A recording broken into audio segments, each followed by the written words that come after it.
Hello friends, welcome back to our channel. In this video, we are going to discuss about memory leakage issue. Friend, this is very important issue and must be known by all the system level designers, validation and test engineers, and even by hardware and software developers.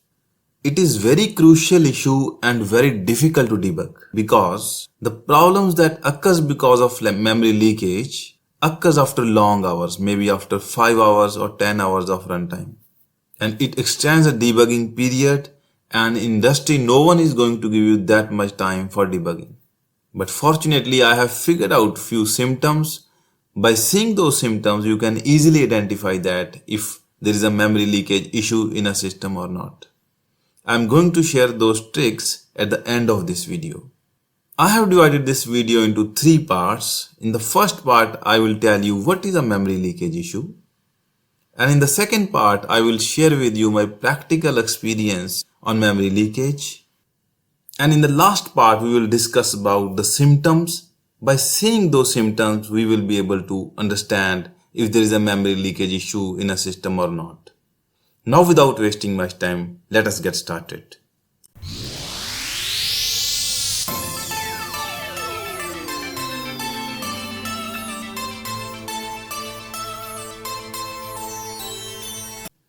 Friends, before understanding memory leakage, let us try to understand water leakage first.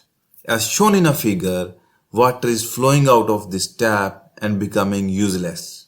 And as the time is getting passed, more and more water is getting useless. This is called water leakage. Now let us try to understand memory leakage.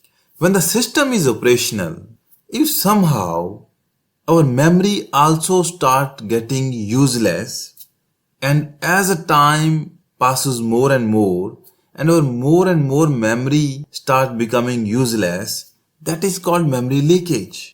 I will explain you in the subsequent part of the video. Friends, I have taken this example to explain you memory leakage issue in more detail. And as all of us knows that if any program is running, it definitely needs some portion of the primary memory to execute.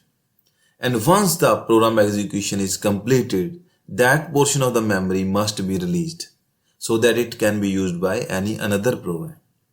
Let us assume that program 1 is running at this point of time and it is consuming 3 units of memory. And now, once the program is completed and somehow we are not releasing this memory, this is a software bug.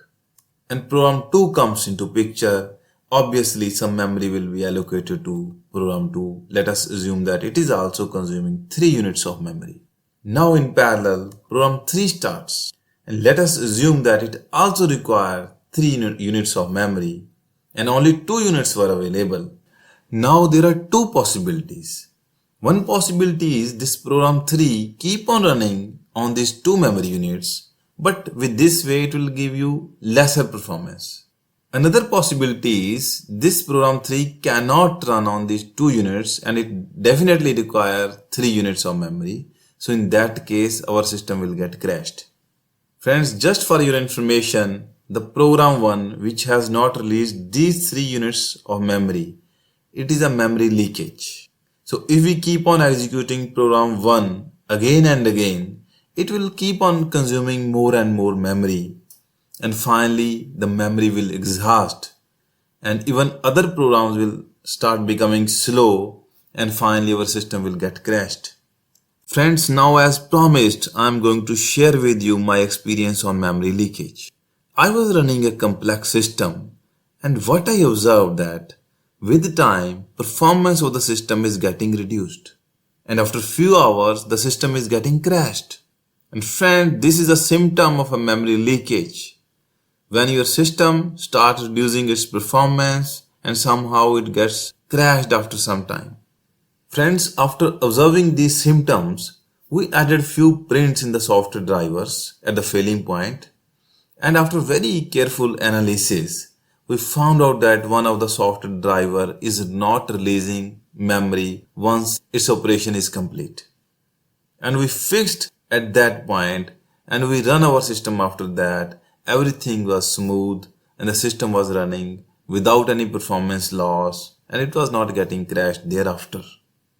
Friends, I have explained you memory leakage in detail. I have told you how to debug it and what are its symptoms. Now I have a question for you.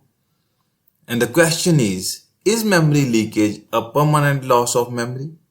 I have given you every explanation. Now depending upon that explanation, you have to answer me this question. Friends, you can write down its answer in the comment section and I will reply there. And with this, I am going to wrap up this video and I hope that it would be quite informative for all of you.